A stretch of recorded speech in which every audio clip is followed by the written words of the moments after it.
And this is how moving to Dubai has exponentially increased our business. 10 years ago, we have been self-employed. The only money we generate is from business, investments, and social media and everything we do. One of the biggest things for us as parents of 4 children is education. It's very important to us that our kids are getting a good education. And then the next thing, which is a very, very big thing, is tax. A lack of tax. We get a lot of questions about what do we do? You know, how do we live? The impact on our mental health, family, having that balance as well, and so forth. So you're gonna get a bit more insight on this here. What's up, guys? It's the Monago family, Monago family, Monago family, I'm Uche, Monago family dad. I'm Charmaine, Monago family mum. And Monago family mum's not feeling well today, so everyone say, Yeah, she's not feeling too well, but she's not feeling too well, but she's here and she's ready to rock and roll because, we love you guys and we're not going to miss this. And we're going to do it. So we're doing it anyway, aren't we? Yeah. Right? And you're probably wondering why I'm wearing a jumper in like 38 degrees heat because I'm actually cold. 45. 46, sorry, that was a lie. Yeah, but you're in aircon. Yeah. Okay, so if you're new to our channel, don't forget to subscribe to join the family. Why won't you want to join the family like this? And hit notification bell so you know when we post. MF Squad, we love you guys, appreciate you guys. Give us a big like on this vlog because you know the likes keep our channel alive. If you're new, also give us a like because just, like it. You know you're going to like it, so just like it. So I hope you guys are all doing good. This is part of like a 3-part series. The first was an introduction on how Dubai has changed our lives. How moving to Dubai has changed our lives. Yeah. And then that was like the introduction. And then we gave you the moving to Dubai has saved our marriage. Don't forget to check that out. And this is how moving to Dubai has exponentially increased our business growth in business size. It's just had a massive impact on our business. I want to talk about that. So go get a cup of coffee. This is not a glass of wine type vlog. You have to concentrate. Okay? You must be concentrating on this vlog. Concentrate on this vlog. Class is about to start. Well, no, it's not a class. It's just us sharing love and energy with you. But anyway, so look, we wrote some points down because there's a lot to cover here. Now we want to give you like the good detail on this. We want to give it to you properly and we want to dig deep on this. We get a lot of questions about what do we do? You know, how do we live and so forth. So you're going to get a bit more insight on this here now within this vlog as well and how it's improved our situation. So to talk about how it's helped us, you have to talk about how we started first and what our journey is. Approximately 10 years ago, so I started first about 3 years before, and then Charmaine joined me in a business that we did together. So approximately 10 years ago, we have been self-employed, and the only money we generate in this house is from business. Yeah. And investments and social media and everything we do. So we're self-employed and we've done it for over 10 years. Yeah. So let's just say a big celebration to that first. Yay, because that's a big milestone to achieve it's that. actually a decade. It's over a decade. Crazy, yeah. And we're still together and we haven't strangled each other and we're still here. So that's the first step that we want to celebrate. You mean? That's what you mean, that's right? true. That's true. To be fair, that's true. I mean, we started when we actually had Myra. That's when we started Myra, and Myra's 10. Yeah. Myra's 10, So we started, right? So basically, I guess just to answer the question here anyway, because a lot of people are going to ask us, what made you work on your own? What made you start business on your own? Okay, so I was always going to work for myself. She kind of knew that when she met me. I was just biding my time to eventually do it. I believe that's just how many jobs you've had. Anyway,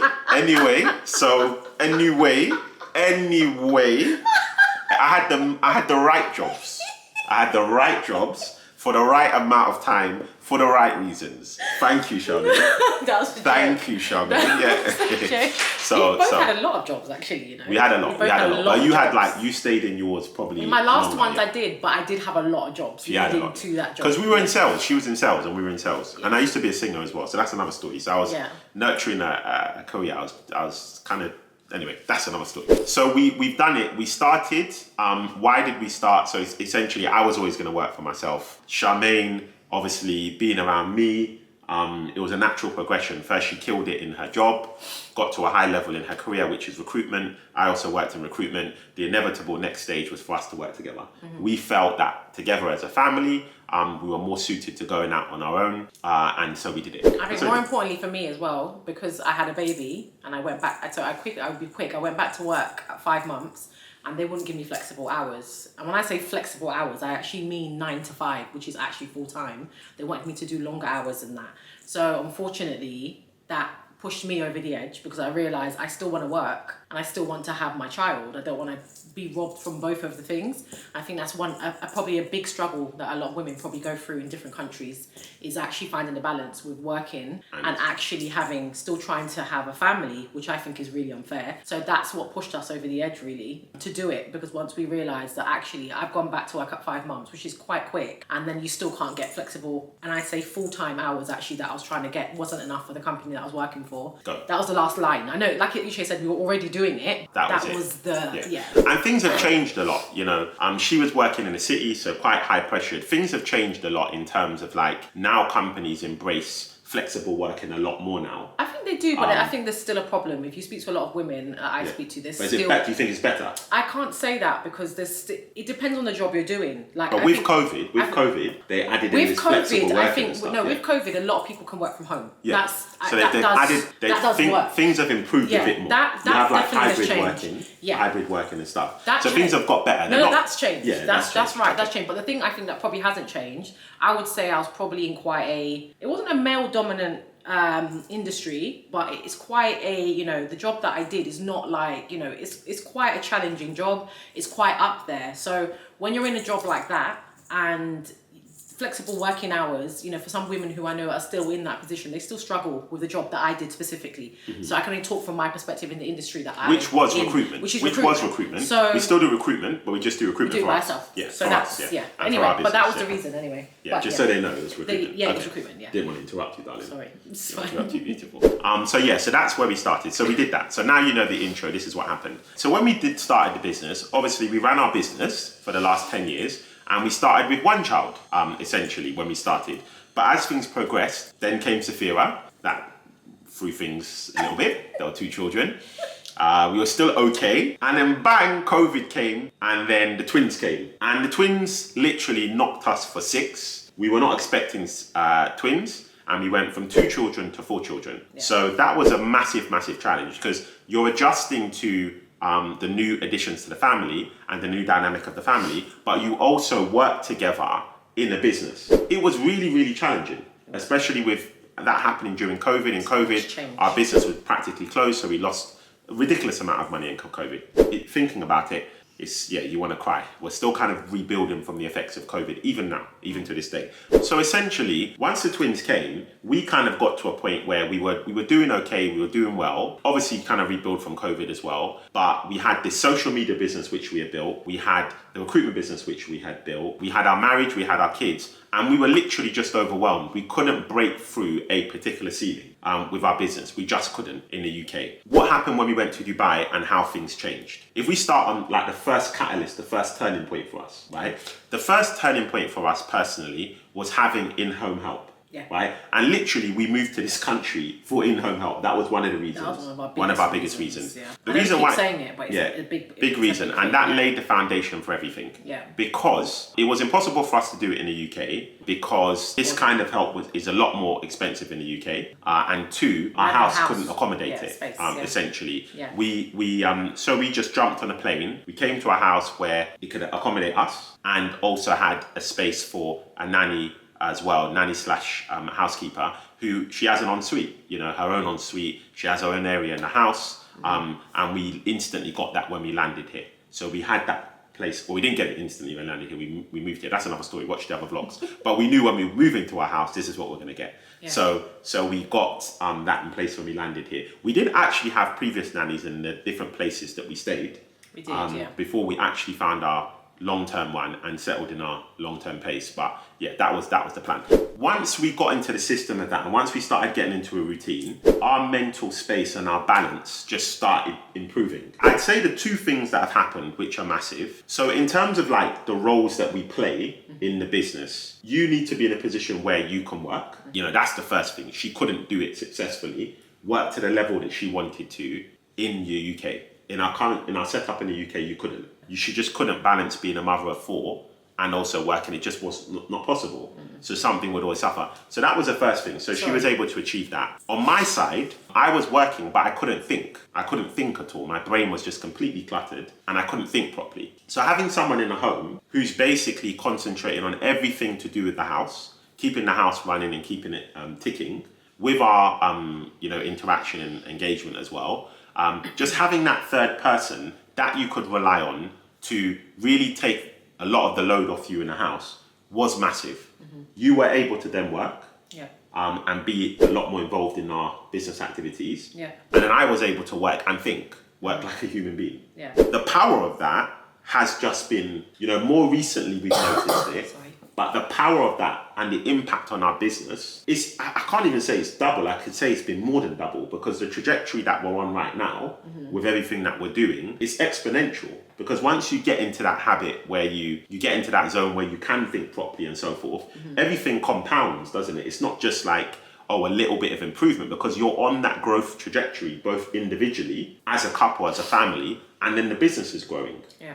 So you get into that situation. I've got some points here because I don't want to miss anything. So the key thing, what we were able to do is tap into leverage more in a way that we can't in the UK. And we've got a home team, isn't it? Because you've got our living help, then you've also got someone who comes to do the garden every day, waters the garden, sorts the garden out so we don't touch that. In London, I tried to manage our garden.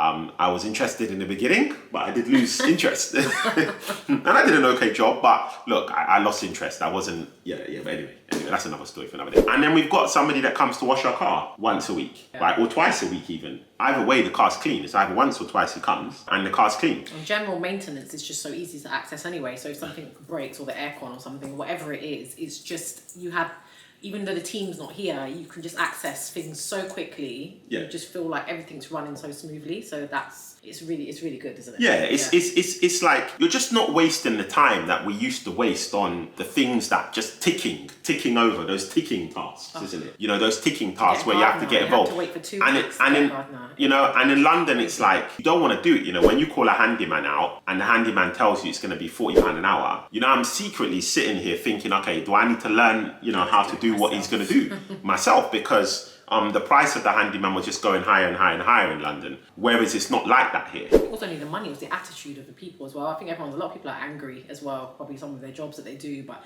I just feel like a lot of people just became, it was really, really hard. Like our cleaner that we had in our house, it was tough. It was tough. She was there and I feel like she was our boss. She was our boss like, at times, we were literally like, okay, fine. That's what it felt like, whereas I don't think it should be like that. I just think you should be working as a team, with the people that come to work with you. You should be working together as opposed to feeling like, literally, I'm just here because you're paying me, but I don't really want to do this job. That's what made it really more challenging than even the money, I think. Just the attitude, so yeah. So here you can benefit, you can operate with leverage. It's real, you can use it here. I think in the UK and in London, it's becoming more difficult to utilize leverage.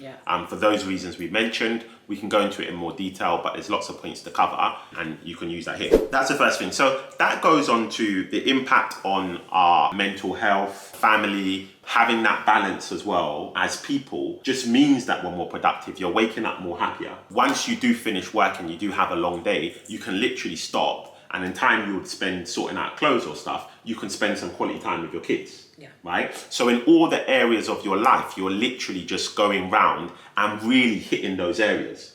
And then they feed each other. Because if you had spent quality time with your kids, or we've had spent quality times with your partner, then you want to wake up fresh the next day to basically push again. So you can have more quality time. So it all kind of links to each other and helps each other. So we've covered leverage, we've covered your mental space, why we're in a better mental space here, and how important that is for our business as well to get us into the place we need to think clearly, to come up with good ideas, to think creatively, to have the capacity to solve problems. So basically, with us, I think there was a big change between when we were together without the kids, or when we just had one child, to 4 children. There's a big difference between a couple that have a business together or do social media together and are on their own, between a couple that have 4 kids and have a business to run and a team to manage and social media to do. It's a big difference. And there's no way you're doing that without a good team of people around you. It's just not possible. You can't achieve those things without a good team of people around you. And this is a good time to say thank you to everyone that is part of our close team. We really appreciate you guys. You know who you are. Some watch our vlogs, some don't, to be honest. Watch, yeah. Some don't, to be honest. But they're great at what they do, and they're passionate about what they do within our team, and we appreciate them. And then the next thing, which is a very, very big thing, is tax. A lack of tax, right? Before I jump onto this, let me go back. Linking into family life as well is one of the biggest things for us is, as parents of 4 children, and you parents will relate, is education. It's very important to us that our kids are getting a good education. In the UK, we chose to homeschool our children for reasons. You need to go through our journey with that, but we went back to putting them in school. But we were really trying to strive to have that correct education in the way that we wanted it. Exactly. We were not happy completely with the school the children were in. I think that had something to do with us being entrepreneurs. Our children went to a local school in the UK. Mm-hmm. We couldn't afford private school for 4 children. We just felt like the way the school thought and we thought, there was a bit of a clash. So we were essentially teaching our children to do this, and they had this attitude. Yeah. But then the school, it got to a point where the school was actually different to our values and to the way that we thought, and there was a clash. Hence the reason we chose to homeschool. Now, what we found in Dubai is, I think it's because you pay for education, it's just, they're education providers, and you can literally choose where you want to send your child to. And there's lots of options for you. Yeah. And we were able to find a school which was more in line with our values. Yeah. In the girls' current school, they have an entrepreneurship teacher. I was just thinking about that. Which is just something they didn't have in their previous school. So just to give you an idea, because we can go into it in more detail, but essentially, you're paying, isn't it, for what you want. Essentially, you're paying for what you want. Having that box ticked for us, and knowing that our children are going to a school every day where they're growing in the direction that we want them to grow into, gave us a massive amount of peace of mind. I think that, and there's just so much more control within that school, within what the school you're paying for as well. I think more as parents, whereas I felt like in the UK, we didn't have as much control. So if there's things that we didn't like or things that we didn't want to happen, it was just literally brushed off, because it's like, okay, fine, you're not paying for this. You kind of need to do what's given, which is fine. We can't expect anything from that. Whereas now it's just like everything, I just love the system. It's just everything gets nipped in the bud. Bullying gets nipped in the bud. Anything that you just want. It's not going to be perfect, of course not, but things just work a lot better within the private system. I don't know what it's like in the UK, because we didn't put our kids in the private system there, and it could be similar. Some parents who put their kids in the private schools, they probably might have a better understanding of this in different countries, but for us it's the first time. It's a big change for us, really, just having that control over their education. There were things, I'm going to be completely honest, that are taught in UK schools that necessarily I don't agree with. I think as parents we need to be able to teach our children certain things that are not necessarily curriculum, that I think it should be in the curriculum. I want to teach these things to my children myself. So I just think, everything about it is just, it's amazing. I feel good every day getting up and working hard and paying for this school. I'm not feeling like, oh my God, what am I paying for? You can really see what you're paying for. Charmaine just expressed to you, the fact that, okay, this is a box for us that's ticked now. It is. Essentially. So because that box is ticked, not saying it are raising our children as on autopilot. Of course, there's some things that we want to teach them outside of school, and there's lots of things that we push them to do or support them in doing, which is not completely covered by the school. No. But there's enough covered by the school for us to be happy. I'd say that it's more closely aligned to how we want them to grow. As entrepreneurs, we are independent thinkers, and we want our children to think similarly to us. It's not even something that we. I don't think we even want it. I think we didn't do it on purpose. Yeah, it's just natural. They're just like that. We didn't understand how the kinds of children we were raising until the clashes happened in their previous school, and I was just like, what's going on? I can't say to the teacher, oh, I said that, the teacher said this and that, but I'm sitting here as a parent thinking, but I don't agree with that. So why am I going to tell my child to listen to it? Because I don't necessarily agree. We're not that. hypocritical parents in that way. We're very much, of some things I think children should just do because they're young, but some things is like, as they're getting older, especially Myra, she's 10, her brain now is in a completely different place. You cannot tell her to do things that you do not agree with, because you can see it right on your face. See your face, So yeah. it just And no doesn't one make can. any sense at all. So At all. you have to kind of teach them that. Even in school now, we're teaching Myra, you know, you cannot be friends with everyone.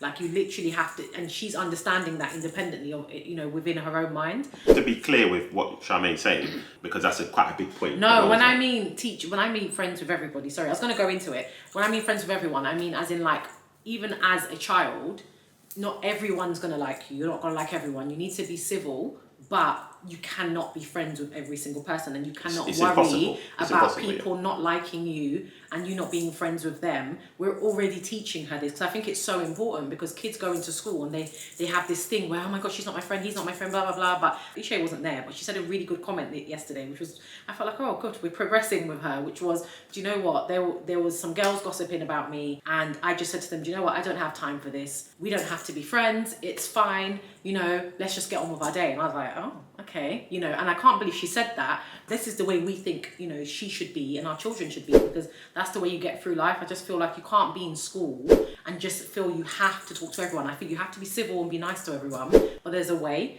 and that's the way me and Uche are, I think, with people generally. People, yeah. Yeah, that's how we are, and our kids are becoming like that. So yeah, we have to kind of embrace the people that they're becoming. It's quite tough because we're making them strong and independent. So sometimes they talk back, but yeah, it's still good. We don't really raise our children. I mean, we're going into other points as well.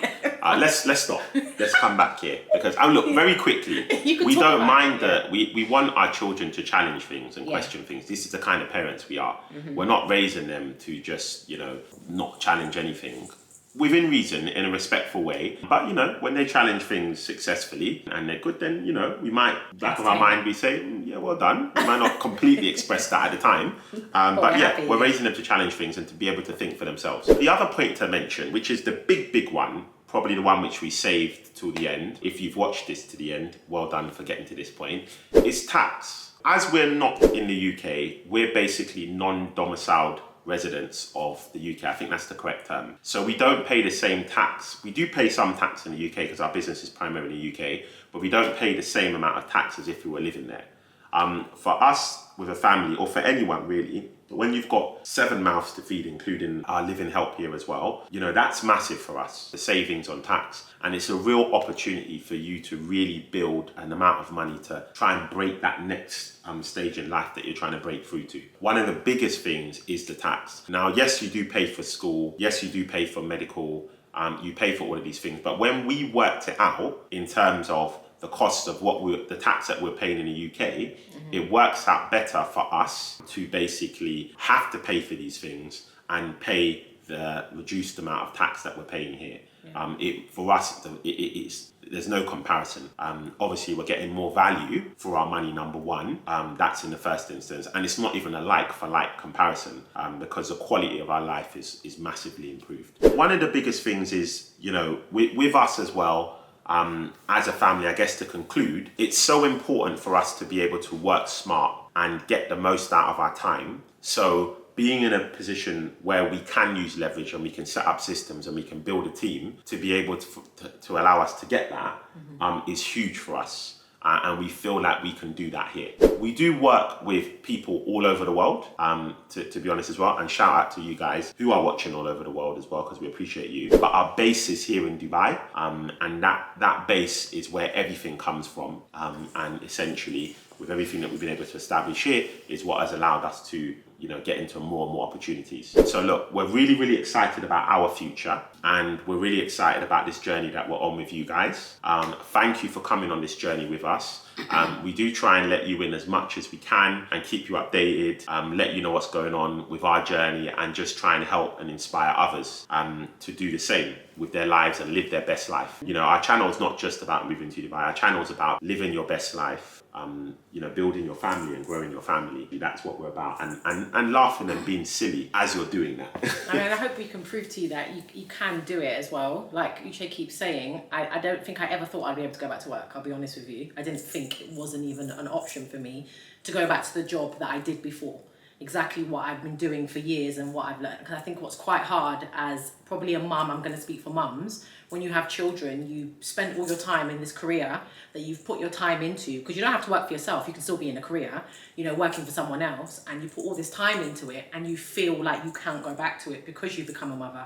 So you're kind of choosing motherhood, which is great, but you still want to have that other part of you, which is actually, I did work, I did have a career, and if you are that person that wants that, it can be done. You just need to find the right environment to have that, to get that done, because for me, I didn't think that was a possibility. I just literally, in the UK, it wasn't a possibility. I couldn't go back to the job that I was doing unless I was here, because actually, what happens here, even if you do work for someone, the way I see the setup in this country, I feel like it does help mums a lot more, because actually, if you go to work and your kids do go to school, you have so many options. You have the school bus that can take your kids home while you're still at work. And then if you have a live-in nanny, your live-in nanny does take those kids from the school bus. So even if you got home an hour later, your kids are home and you're still working and you're fine. So you have all these options, even if you don't have a school bus. You have a driver, you just have so much that can get you to still have your life and still work, for long as you're willing to let those things go. Because I know